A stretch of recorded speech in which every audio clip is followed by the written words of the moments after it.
All right, we're going to our next miracle of Jesus. This is Jesus healing the man with leprosy. Now, this is pretty cool. This is in Matthew 8, Mark 4, Luke 5. I think it was 5, not 6. Yeah, 5. And he heals a man with leprosy. And I like in Matthew, it talks about how great multitudes were following Jesus.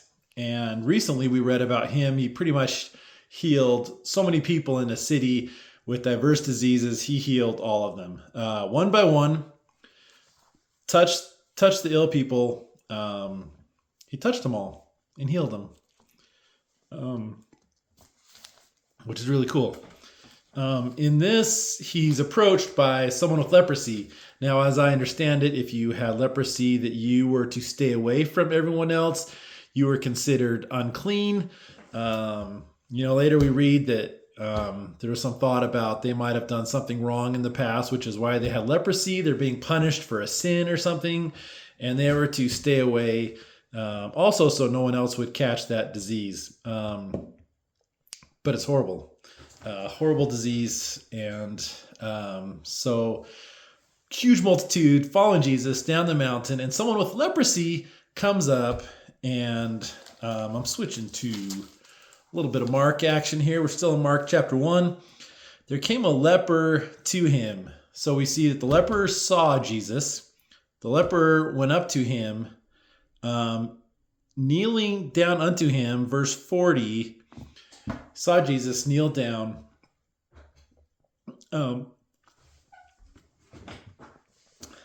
If thou wilt, thou canst make me clean. Someone that's not supposed to come up there, someone that's not supposed to approach people, had so much faith that he didn't care what the community said. He didn't care what the punishment was. He didn't care. He went up to Jesus and knelt down. And if thou wilt, I love that, because he didn't say, "Hey, if you can, will you make me better?" And if we remember back in Matthew somewhere 4, Matthew 4, I think, Jesus being tempted by Satan, and Satan's temptations were always like, if you're the Son of God, if you have whatever, like, deliver yourself or whatever. And this is different. He's saying, if thou wilt. He knows that Jesus can. He's just saying, if thou wilt, thou canst make me clean. So I really like the differentiation. It's not a big one, but saying if thou wilt instead of if thou canst is huge. Satan said, "If thou canst," to Jesus. The leper said, "If thou wilt," and we've heard similar phrasing with other people before they were healed. I like the first thing he did. He went up to Jesus and knelt down. Huge sign of respect, sign of worship. He knelt down because I think he knew who Jesus was. In one of the accounts, it says the man was full of leprosy. And I like that little, just a little different wording. I like all three Gospels. It's mentioned, the story's told 3 times in the Gospels, and each one's a tiny bit different, which I really like. And I think it adds to the authenticity of the scriptures, the different books, because everyone's going to remember things a tiny bit different. And in the end, this is what happened. But he was full of leprosy, really sick, not just a little bit sick. Like he was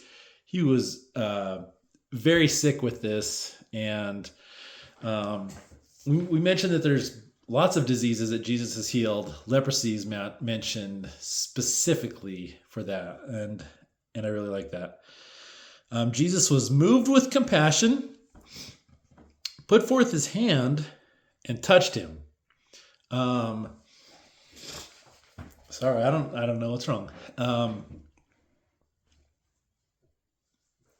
So you have someone with leprosy that is supposed to stay away. No one can go close to him. It's a huge thing. He goes up to Jesus, which is already not allowed, Jesus touches him. No one touches him. He probably hasn't been touched by a human being in who knows how long. A long darn time. And Jesus reached out and touched him, which is so cool. Very, very sick person. Jesus touches him. Jesus said, this is what Jesus said, I will. So he said, the leper said, if thou wilt. Jesus said, I will. Be thou clean. So here, Jesus touches him, but it doesn't sound like the touch is what healed the man. Because 42, Mark 1:42, as soon as he had spoken, immediately the leprosy departed from him and he was cleansed. Immediately. As soon as he had spoken. So Jesus put forth his hand and touched him. And it doesn't sound like he was healed when he was touched. Could he have been? Absolutely. Did Jesus need to touch the man with leprosy to heal him? Of course not. Of course not. We've already read about people being healed without being touched. The nobleman's son was, 20, 30 miles away. He was healed from there, which is awesome. He still touched the person, which is so cool.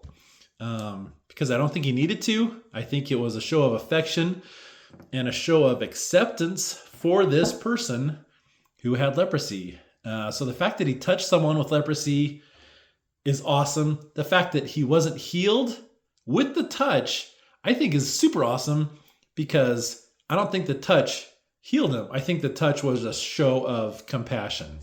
Then Jesus said, be thou clean.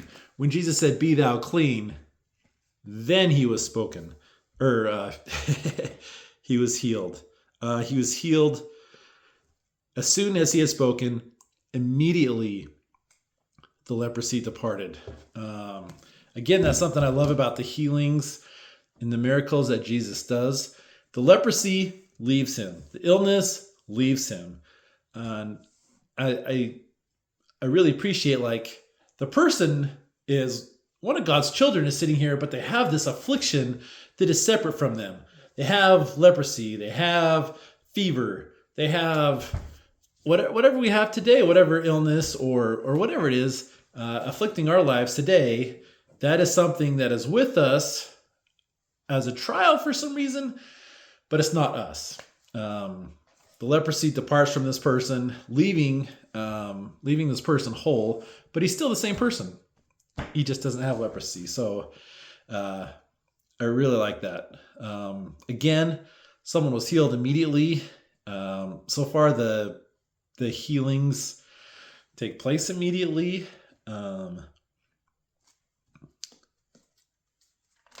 Which is amazing. And I think that's a hard thing. And we've talked about this before, and we'll probably talk about it again. It's hard to see Jesus heal people immediately. And sometimes in our lives, we've been trying to be healed from whatever it is for years and years. Sometimes we've had long-lasting trials that aren't being healed. And it's hard to have that faith to trust God's timing. But when it is time, it will be gone immediately. Scooting back to Matthew 8:4, it explains it a little more clearly here. Jesus saith unto him, tell no man, but go thy way. See thou, tell no man, go thy way. Show thyself to the priests and offer the gift that Moses commanded for a testimony unto them. So Matthew gives us a little more detailed account of this. So Jesus commands a person to not tell anybody, but as we see in the other accounts, I think he does tell some people. And how can you not? He goes home to his family and they're like, you're healed.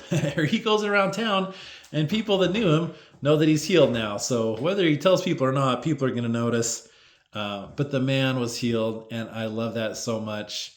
I just want to bear my witness that we have the scriptures to learn of the miracles, because Jesus lived and died to heal people back then and to do the same today. Love you guys.